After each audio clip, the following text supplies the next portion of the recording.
마음의 침부의 병을 대치하기 위하여 지관을 닦는 것이다. 맞습니까? 침은 가라앉는 거예요.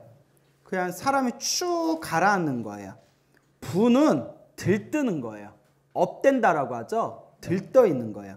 침은 밑으로 깔아앉고 부는 위로 들떠 있는 거예요. 우리 앞에서 침부 관급 배우셨죠? 이 침과 부의 병을 대치하기 위하여, 상대하여, 침부라는 병을 상대하여 다스리기 위하여, 대치하기 위하여 무엇을 닦는 것이다? 지와 관을 닦는 것이다. 사마타 윗바사나를 닦는 것이다. 수행자가 좌선을 하고 있을 때 그 마음이 깜깜하게 막히고 무기, 멍 때리는 걸 무기라고 해요. 멍 때리는 거. 멍. 무슨 생각해? 멍. 무기에 빠져 있거나 흐리멍텅하거나 어떤 때 졸음이 꾸벅꾸벅 많이 온다면 이때는 이게 침이에요. 그렇죠? 침. 이러한 침. 축 가라앉은 침에 가라앉아 이 침의 경지에 이르게 되면, 침이라는 병에 걸리게 되면 이때는 마땅히 관을 닦아서 명료하게 비추어 보여야 한다. 또렷하게 비춰봐야 된다. 그러니까 축 처져 있을 때는 윗바사나 관을 닦고, 만약 좌선 중에 그 마음이 들떠서 움직이고 경솔하게 날뛰어 안정되지 못한다면 이때는 무엇을 닦는다? 지, 사마타를 닦아서 이것을 멈추게 해야 한다. 다시요. 이렇게 축 늘어지고 가라앉으면 무엇을 닦고?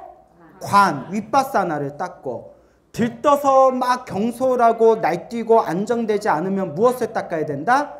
지, 사마타를 닦아서 이 침과 부의 병을 멈추게 해야 된다. 이것이 바로 마음이 침, 가라앉고 부, 들떠있는 병을 다스리기 위하여 지와 관을 닦는 모양을 간략하게 설한 것이다. 너무 간략하죠? 예. 뭐 구체적으로 어떻게 닦으라는 얘기는 안 나오고. 자, 다만 마땅히 약과 병의 양상을 잘 알아서, 그러니까 어디에 약을 써야 될지, 어디에 병을 써야 될지 그 모양, 그 모습을 잘 알아서 이것을 사용하되, 그 병에 맞춰서 약을 사용하되, 그 수행자의 상태에 따라서 윗바사나를 닦아야 될지 사마타를 닦아야 될지 그것을 잘 알아 사용하되, 일일이 하나하나 대치하지 못한다면 어긋나서 한편으로 치우친 잘못이 있게 된다. 일일이 하나하나 상대하여 다스리는 것을 제대로 못한다면 어긋나고 한편에 치우치는 그런 오류, 잘못이 일어날 수 있다. 그러니까 지금 이 수행자가 어떤 병에 걸렸고 이 수행자에게 어떤 약을 써야 되는지를, 사용해야 되는지를 명확하게 잘 이해해야 된다는 뜻이에요. 알겠습니까? 그래서 여기 이 천태소지간에서는 뭐라고 나왔죠? 축 처져 있으면 무엇을 닦아라? 관을 닦아라. 사람이 붕 떠 있으면 무엇을 닦아라? 지를 닦아라. 이렇게 잘 가르쳐야 된다. 그런데 3편, 편의에 따라서 지관의 닦음이라고 돼 있죠? 편의. 그때그때 상황에 따라서, 편의. 상황에 따라서 닦아야 되는 법이 있대요. 여기서 이제 뭐라고 얘기하냐면, 자, 145페이지 넘어와 볼까요? 편의에 따라서 지관을 닦는 것인데, 수행자는 좌선할 때 비록 마음이 무겁게 내려앉는 것을 다스리기 위하여 비추어 봄, 이 윗바사나예요. 관조, 윗바사나, 관. 자, 아까 마음이 무겁게 내려앉은 침을 다스리기 위하여 무엇을 닦아야 된다고 했어요? 관. 그 비추어 봄, 관. 윗바사나를 닦는다 하더라도 윗바사나를 닦았는데 막상 마음이 밝지도 깨끗하지도 않거나 또한 법에, 가르침에 이로움, 이득이 없으면 이때에는 상황을 돌려서 마땅히 무엇을 닦아라? 사마타로 돌려서 한번 닦아봐라. 하나에만 집착하지 말고. 그래서 상황 따라 닦으라는 거예요. 마땅히 지를 닦아서 이것을 멈추도록 한다. 만약에 윗바사나를 하다가 효과가 없어서 만약에 지를 닦을 때 몸과 마음이 안정되고 고요하게 되는 이익이 있다면, 알아차린다면, 아, 지금 내 상황에 무엇이 마땅하다는 것을 알아? 지가, 사마타가 마땅하다는 것을 알아? 바로 무엇을 응용하여? 지를 응용하여 무엇을 안정시켜야 된다? 마음을 안정시켜야 된다. 어렵지 않죠? 상황 따라서 닦으라는 거예요. 만약 수행자가 좌선을 할 때 마음이 들떠 움직이는 것을 다스리기 위하여, 그러니까 마음이 붕 들떠 있으면 무엇을 닦으라고 앞에서 얘기했죠? 지. 사마타를 닦는다고 하더라도 앞에서 설명한 것처럼 지를 닦는다고 하더라도 마음이 안정되지 않고 또한 법, 가르침의 이로움, 이득이 없다면 마땅히 무엇으로 돌려서 닦아봐라? 예, 윗바사나로 돌려서 닦아봐라.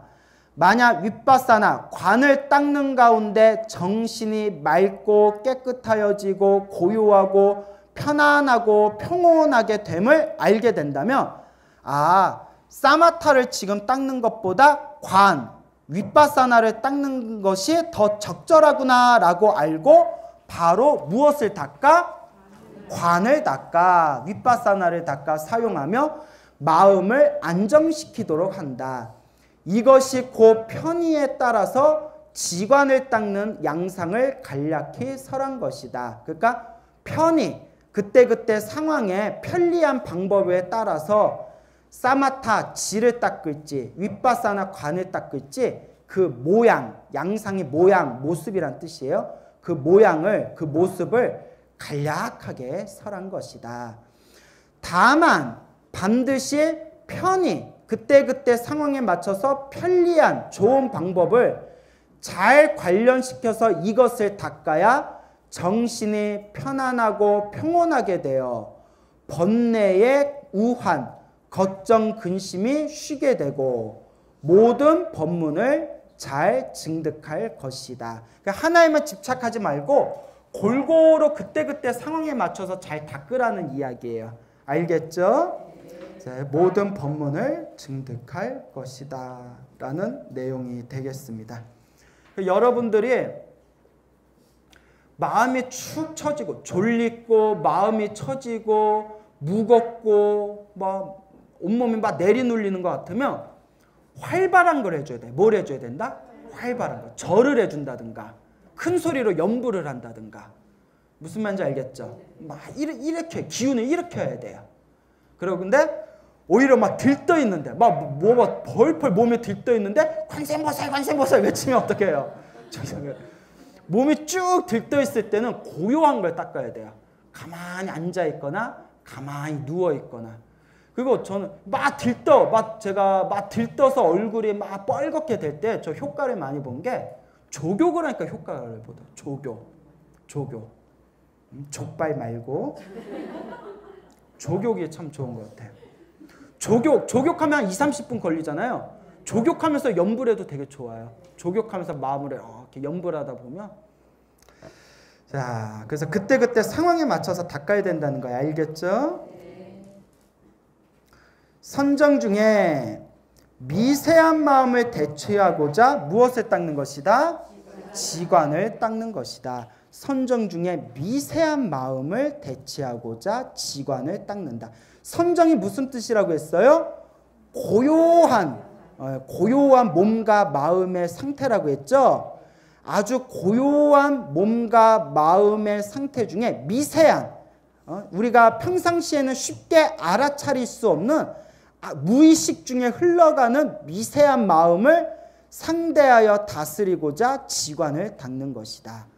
우리가 여러분 탐욕이나 어리석음 같이 거친 마음은 우리가 쉽게 제어할 수 있어요. 탐욕, 예를 들어 저게 갖고 싶어가지고 탐욕 때문에 저걸 훔쳐야지 하는 마음은 거칠잖아요. 내가 이러면 안 되지. 내가 저거 남의 거 훔치면 안 되지. 그리고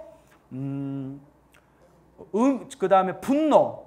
화가 확 날 때 그것도 거친 마음이잖아요. 화내면 안 되지. 내가 참아야지.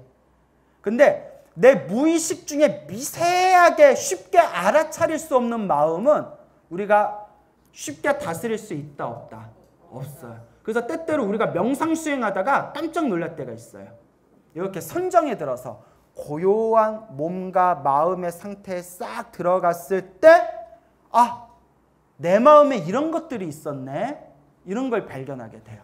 나도 몰랐는데 내 마음에 이런 게 있었네. 그게 선정 중에 미세한 마음을 대치하고자 지관을 닦는 것입니다. 이른바 수행자가 먼저 지관을 사용하여 거칠고 산란한 것을 깨트린다면, 산란한 마음, 산란하는 것은 이제 어지럽게 흩어져 있는 마음이에요. 어지럽게, 거칠고 어지럽게 흩어진 마음이 이미 쉬어서, 이미 쫙 가라앉아서 곧 어디에 들 수가 있다? 선정에 들 수가 있다.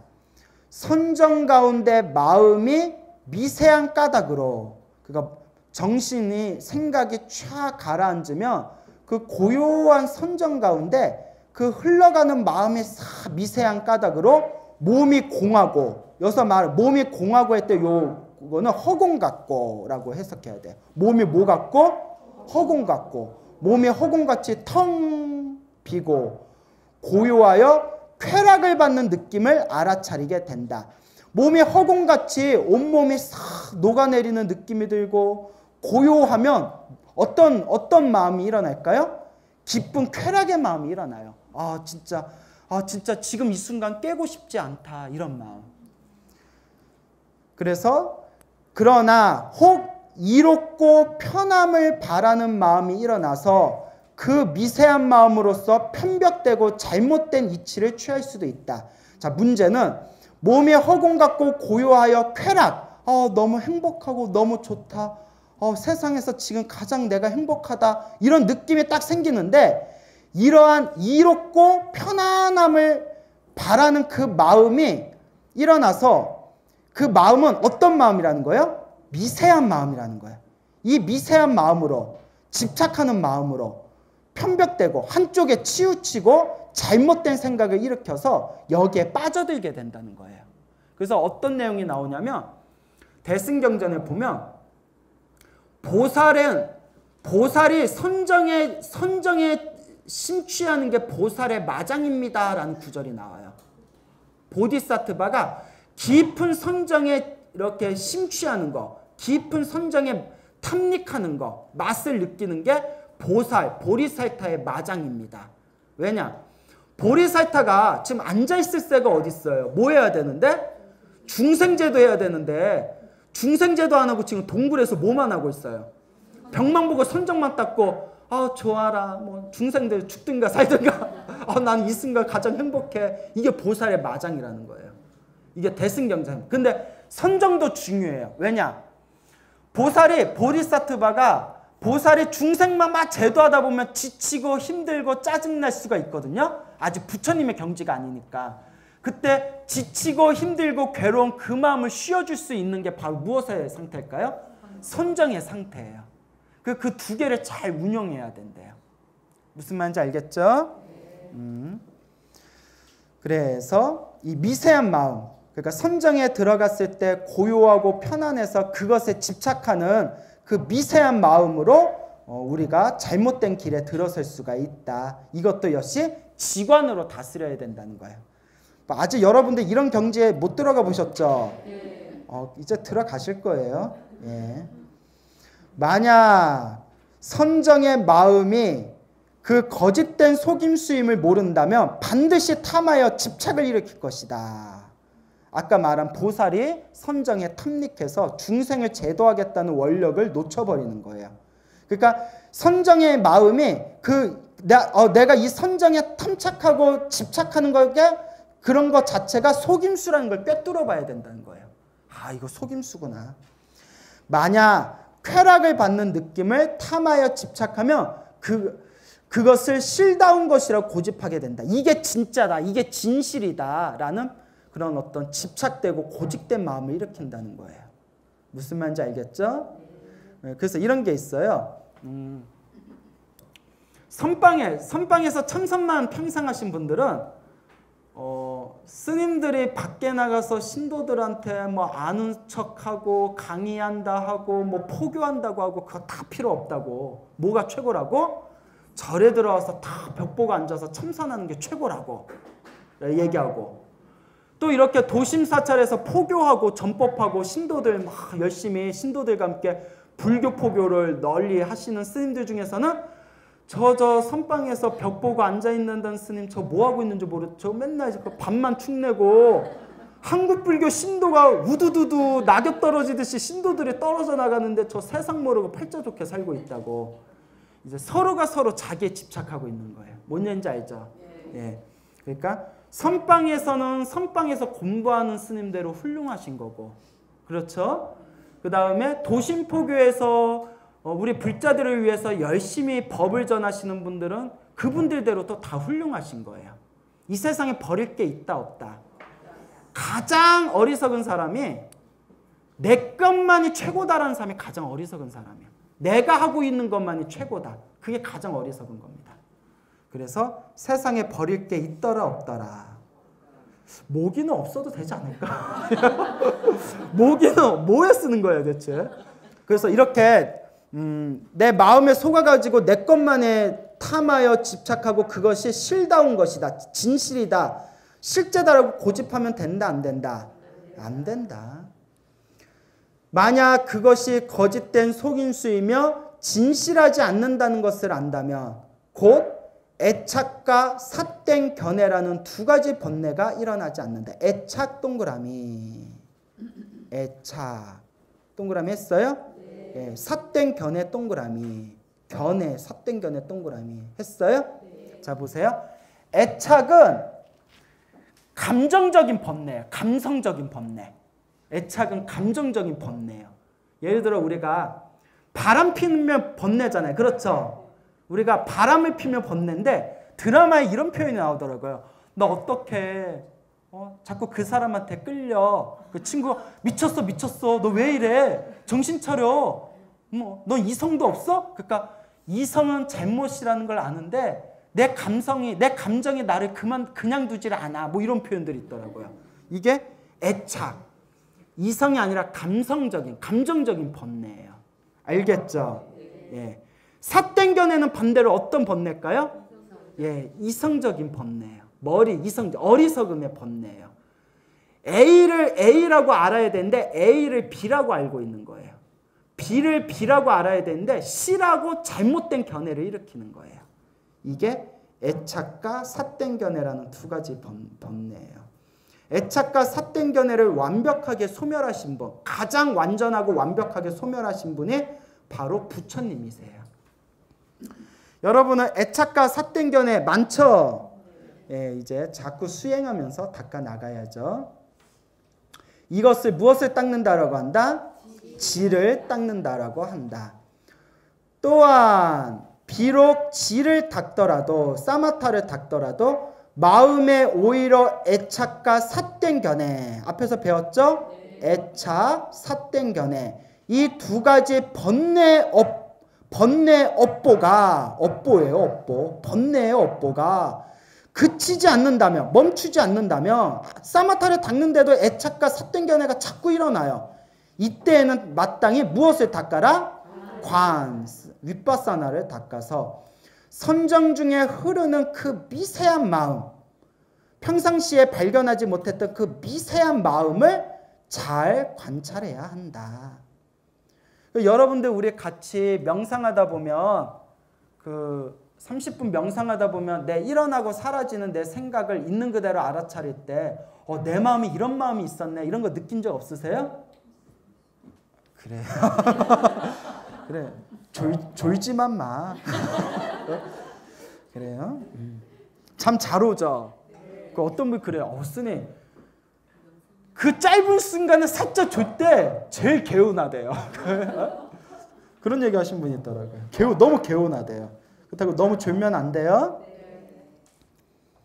그래서 만약 선정 가운데 미세한 마음이 보이지 않는다면 우리가 선정을 닦았는데 그 미세하게 흐르는 마음이 보이지 않는다며 선정 가운데 무엇에 집착하지 않는 것이다? 삿된 견해에 집착하지 않는 것이다. 이거는 미세한 마음이 보이지 않을 정도로 수행이 되었다는 뜻이에요. 알겠죠? 예, 미세한 마음이 흐르는데 내가 못 보는 경우가 있잖아요. 여기서 말하는 거는 미세한 마음이 보이지 않을 정도로 수행이 깊어졌다면 선정 가운데 삿된 견해에 집착하지 않는 것이라고 보아도 무방하다. 이렇게 이해하면 되겠죠. 만약 선정 가운데 삿된 견해에 집착하지 않는다면 곧 애착과 사견 등의 번뇌의 업들이 모두 꺾여서 사라지게 된다. 이것을 관을 닦는다고 한다. 아유, 우리 아직 이 정도 경지 가려면 한참 멀었죠. 그러니까 그냥 염불만 열심히 합시다. 뭐라도 열심히 하자. 예, 염불이라도 열심히 하자. 이것이 곧 선정 중에 미세한 마음을 다스리기 위하여 지관을 닦는 모양을 간략하게 설한 것이다. 지금까지 설한 게 이 지관의 방법을 분별하는 것은 모두 앞에서 설명한 것과 같다. 그래서 앞에서 설명한 내용들을 자꾸 읽어보세요. 알겠죠? 여러분들 이제 느끼시겠지만 자꾸 읽다 보면 천태소지간에서 사마타 위파사나 지관에 대해서 막 이러쿵 저러쿵 설명하고 있잖아요. 결국 말하고자 하는 핵심이 지금 우리가 닦고 있는 거예요. 느껴지세요? 예, 우리가 지금 하고 있는 염불명상과 통찰명상에 이게 나와 있는 걸 그대로 우리가 실천하고 있는 겁니다. 가랑비에 옷 젖듯이 자꾸 수행해서 우리가 닦아나가야 되겠죠. 이 지관의 방법을 분별하는 것은 모두 앞에서 설명한 것과 같다. 다만 선정의 삿된 견해인 미세한 잘못을 깨트리는 것이 다를 뿐이다. 이 삿된 견해, 그러니까 이 선정에서 우리가 선정 수행을 하면서 우리가 만나게 되는 옳지 못한 삿된 견해들이 여러 가지가 있어요. 몇 가지가 있다? 여러 가지. 막 몇십 가지로 분류한 것들이 있어요. 예를 들어 뭐 유식사상이라든가 무슨 아비달마 사상 같은 데 깊이 들어가면 삿된 견해에 대해서 굉장히 많이 나열을 해놓습니다. 그러니까 그 하나하나에 대해서 깨트리는 방법은 여러 가지가 있다라는 거는 그런 걸로 이제 이해하시면 되겠습니다. 다섯째, 선정과 지혜를 균등하고 고르게 하기 위하여 지관을 닦는 것이다. 지관정해라고 했죠. 선정과 지혜를 균등하게, 조화를 이루게, 고르게 하기 위하여 지관을 닦는 것이다. 그러니까 너무 사마타, 지혜만 치우쳐도 안 되고 너무 윗바사나, 관에만 치우쳐서 안 된다. 어떻게 해야 된다? 지관정해가 균등하고 고르게 닦아야 된다. 수행자는 좌선 중에 지를 닦음으로 인하여 또는 관을 닦음으로 인하여 지와 관을 닦음으로 인하여 선정에 들어가는데 비록 선정, 고요한 경지에 들어갈 수가 있다 하더라도 관하는 지혜가 없을 수도 있다. 그렇죠. 또 반대로 우리가 관하는 지혜, 윗바사나의 지혜는 있어도 고요한 경지에 들어가는 사마타가 없을 수도 있겠죠. 그렇죠. 중생들이. 그렇기 때문에 지관 정해를 균등히 닦아야 된다라는 내용이 지금 펼쳐지고 있는 겁니다. 만약 관하는 지혜가 없다면, 그러니까 고요한 경지에 들어가서 몸과 마음이 고요하고 편안해도 모든 것을 있는 그대로 바르게 관찰할 수 있는 지혜가 없다면 아무리 고요한 경지에 들어갔다 하더라도 이것을 무슨 정이라고 부른다? 어리석은 선정이라고 부른다. 어리석은 선정. 이걸 다른 말로 밑에다 적어주세요. 무기정이라고 해요. 무기정. 무기. 멍 때린다라고 했죠. 무기. 그러니까 여러분 가만히 멍 때리고 있으면 마음이 그냥 고요하죠. 그렇잖아요. 우리 너무 피곤하고 머리 너무 많이 쓰고 힘들면 이렇게 멍 때리고 있잖아요. 그 뇌가 쉬는 거래요. 뇌가 쉬는 거래요. 근데 멍 때리고 있으면 고요하긴 한데 뭐가 없어요? 옆에서 뭐라 말해도 이러잖아요. 그래서 정은 정인데 무슨 정이라고 한다? 예, 한글로 나온대. 책에 나온대. 어리석은 정, 치정, 어리석은 정이라고 한다. 번뇌를 끊을 수 있다 없다? 번뇌를 끊을 수가 없다. 혹 관하는 지혜, 모든 것을 있는 그대로 관찰하는 지혜가 아주 적다면 곧 참된 지혜를 일으켜 모든 번뇌의 불임을 끊고 모든 법문을 일으킬 수가 있다 없다? 그러니까 관하는 지혜가 아주 적다면 참된 지혜를 일으킬 수도 없고 번뇌를 끊을 수도 없고 또 중생들을 제도하는 법문을 일으킬 수도 없다. 이때는 마땅히 무엇을 닦아서? 윗바사나 관을 닦아서 번뇌를 깨트려야 된다. 그러면 곧 선정과 지혜가 균등하게 되어 능히 번뇌의 불임. 왜 번뇌의 불임 뭐냐면 우리가 번뇌의 노예거든요. 우리가 번뇌에 의해서 불임을 받기 때문에 번뇌의 불임. 한문으로 결사라고 해요. 결사. 번뇌의 불임을 끊고 모든 법문을 증득할 수가 있다. 그 윗바산을 잘 닦으라는 거예요. 자, 그런데 이제 연 반대 내용이 나오는 거예요. 그런데 만약에 수행자가 좌선할 때 관을 닦음으로 인하여 윗바사나 관을 닦음으로 인하여 마음이 활짝 열려서 깨달아 지혜가 분명하여도 오히려 무엇에 마음이 적으면? 선정의 고요한 경지가 적으면 마음이 움직이고 흩어져 버린다. 무슨 말인지 알겠죠? 그러니까 선정과 지혜가 무엇을 이루어줘야 된다? 균등해야 된다. 마치 바람 속에 있는 등불이 물건을 비추되 명료하지 않은 것과 같아서 능히 생사를 벗어날 수가 없다. 그러니까 등불의 불이 어두운데 등불이 확 켜지면 물건을 비추기는 하지만 바람 속에 있으면 바람에 등불이 펄럭펄럭거려서 명료하지 않은 것과 같으니 관찰의 힘은 강하더라도 고유한 선정의 힘이 없다면 무엇에서 벗어날 수가 없다? 생사에서 벗어날 수가 없다. 비유를 들고 있는 겁니다. 어렵지 않죠? 이번에는 관찰의 힘은 강하고 선정의 힘이 약하니까 이럴 때는 다시 무엇을 닦아야 된다? 지를 닦아야 된다. 지를 닦음으로써 곧 선정의 마음을 얻으면 마치 밀실 속의 등불과 같아서 능히 어둠을 깨트리고 물건을 분명하게 비출 수가 있다. 그러니까 어둠 속에서 환한 등불로 물건을 분명하게 비추기 위해서는 선정과 지혜를 함께 갖춰야 된다. 이것이 곧 선정과 지혜의 두 가지 법을 균등하고, 그러니까 평등하게 똑같게 균등하고 고르게 하기 위하여 지와 간을 닦는 모습을 간략히 설한 것이다. 여러분 이거예요. 한번 보시겠어요? 우리 주변에 보면 마음은 항상 마음의 중심이 딱 잡혀서 어떤 상황에 대해서 항상 자신의 마음을 잘 이렇게 다스리는 사람은 있는데 막상 대화하고 같이 일해 보면 지혜가 없는 경우가 있어요. 그렇죠? 답답해요.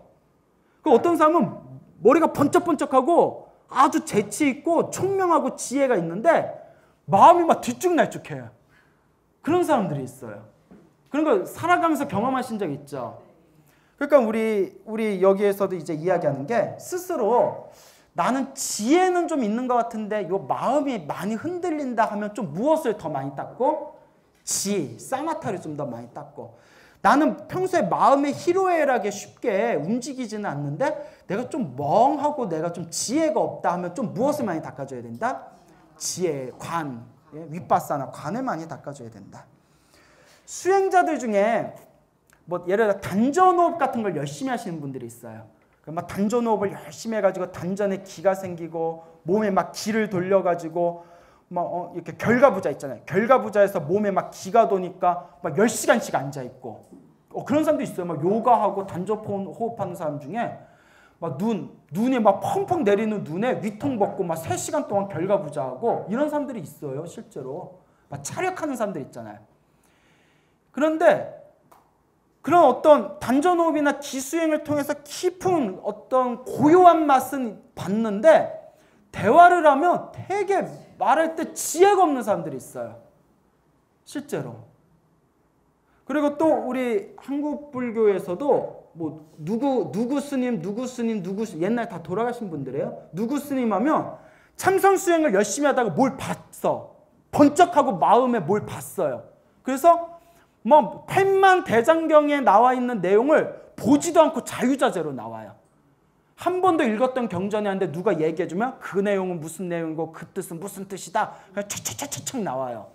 그런데 번쩍이는 지혜는 참선을 통해서 얻으셨는데 당신 마음을 못 다스려. 그런 비하인드 스토리가 많아요. 참 묘하죠. 그래서 이미 천태소지간에서는 뭐라고 얘기했죠? 지와 관, 선정과 지혜를 균등하게 닦아야 된다. 이제 그걸 이야기하고 있는 겁니다. 아시겠죠? 자, 수행자가 만약 이와 같이 능히 몸을 단정히 하고 바르게 좌선하는 가운데 5차례 지관을 닦는 뜻을 잘 사용하여 취하거나 버리는 것이 그 적절함을 잃지 않는다면 마땅히 알아라. 이 사람은 불법을 훌륭하게 닦는 것이며 훌륭하게 닦을 수 있기에 기필코 일생을 헛되이 보내지 않을 것이다. 나오죠? 그래서 요 5차례 지관을 닦는 뜻 나오죠? 우리 앞에서 다 배운 내용이에요. 앞에서 나온 내용대로 지관의 뜻을 잘 사용하여 라는 내용이 되겠습니다. 알겠죠? 이 지관이 굉장히 중요합니다. 오죽하면 8만대장경 모든 수행을 3가지로 나누면 개, 정, 해, 사막이 되고 개, 정의 사막을 다시 2가지로 나누면 지와 관이 된다고 했어요. 지와 관이야말로 성불, 깨달음의 길로 들어가는 가장 강력한 힘이다라고 큰 스님들, 선지식들께서 누누이 말씀하셨습니다. 그래서 다시 한번 설명드리면 사마타, 지는 내 마음을 하나로 집중해서 고요하게 만드는 것. 그 다음에 관, 윗바사나는 내 몸과 마음을 있는 그대로 알아차려서 몸과 마음에 일어나고 사라지는 그 무상, 무아, 이 영기, 인연의 가르침을 있는 그대로 꿰뚫어 보는 거예요. 그렇기 때문에 사마타와 윗바사나를 잘 닦아내는 게 중요합니다. 근데 우리의 중생의 업보가 너무 두꺼워서 기신론, 대승기신론이라는 불교 최고의 교리 논서가 있어요. 그래서 원효대사 같은 분은 이 대승기신론을 찬탄하면서 백부의 경전, 그러니까 수많은 8만대장경의 수많은 경전의 핵심만 완벽하게 요약해 놓은 것이 이 기신론이다라고 이야기했거든요. 기신론이 양이 한 10,000자 정도 돼요. 10,000자. 한자로 10,000자인데 한자로 된 10,000자 안에 100가지 이상의 대승경전의 핵심 교리가 다 들어있다는 거예요. 그래서 대승기신론을 평생 공부하시는 어느 큰 스님이 대승기신론 10,000자에서 한 글자도 더 뺄 게 없대요. 정말 필요한 글자들만 들어와 있다는 거예요. 참 대단하죠? 그래서 대승기신론에서도 지와 관이 가장 중요하다고 합니다. 뭐와 무엇이 가장 중요하다? 지와 관이 가장 중요한데 이런 내용이 나와요. 성근이 부족하고 업장이 두꺼워서 지와 관을 닦을 수 없는 중생들은 혹은 지와 관을 열심히 닦아도 효과를 볼 수가 없는 중생들은 차라리 무엇을 해라? 어째 그래 알아? 염불해라 라고 기신론에 나와요. 기신론에 나옵니다. 염불해라. 오죽하면 그런 말씀을 하셨겠어요. 그런데 우리가 겸허해질 필요가 있어요. 뭐 할 필요가 있다? 겸손할 필요가 있어요. 정말 내가 내 스스로 나는 과연 옛날 큰 스님들처럼 사마타를 완벽하게 닦을 수가 있고 옛날 우리 훌륭하신 스승님들처럼 윗바사나를 완벽하게 닦을 수가 있는가 스스로 고민해 봐야 돼요. 집에서 놀 거 다 놀고 휴대폰 볼 거 다 휴대폰 보고 드라마 볼 거 다 드라마 보고 무슨 모임 있을 때 만날 거 다 만나고 또 집안일도 해야 되잖아요. 그렇죠? 집안일 해야 되고 회사 가서 또 돈 벌어야 되고 하루 24시간 쪼개면서 지와 관을 언제 닦을 거냐는 거예요. 옛날 사마타 윗바사나를 닦으셨던 역대 큰 스승님들, 훌륭하신 스승님들은 전부 다 이 지와 관, 사마타 윗바사나를 닦기 위해서 숲속에 들어가거나 동굴에 들어가거나 만나러 오는 사람들 다 문을 닫아놓고 오로지 여기에 막 1년이건 2년이건 3년이건 막 몰입을 했거든요. 우리 그거 지금 돼요, 안 돼요? 안 되잖아요. 나도 안 돼. 나 겁나 바빠. 근데 지금 엄청난 고민을 많이 해요. 내가 불자들이 아쉬워하겠지만 내가 포교와 전법을 여기서 좀 내려놓고 산에 가서 공부만 해야 될 것인가. 그럼 아쉽죠? 네. 표정 볼까 별로 안 아쉬운 것 같은데 가라 가. 아니면 그래도 내 법문을 듣고 불자가 되었다는 분들도 많으시고 살아가면서 큰 힘을 얻었다는 분들이 엄청 많으신데 그런 분들을 위해서 부처님의 가르침을 널리 전해야 될 것인가. 뭐 이런 고민이 있잖아요. 중요한 거는 할 거 다 하면서 사마타 윗바사나를 닦기가 너무 어려워요. 그래서 항상 느끼는 게 뭐라도 열심히 해야 되겠다? 염불이라도 열심히 해야겠다. 진짜예요. 진실한 얘기입니다. 그래서 저도 항상 노는 입에 염불해요. 하도 염불이 이제 버릇이 되니까 뭐 말만 하면 아이고 아미타불. 예? 저도 모르게 아미타불이 자꾸 나와요. 하도 이제 버릇이 돼가지고. 우리가 이 사마타 윗바사나가 가장 우리가 깨달음을 얻는 가장 중요한 핵심의 가르침이지만 사마타 윗바사나를 우리가 제대로 닦을 수 없을 때는 이 말법 시대는 뭐라도 열심히 하라고 부처님과 훌륭한 선지식들께서 누누이 강조하셨다? 염불.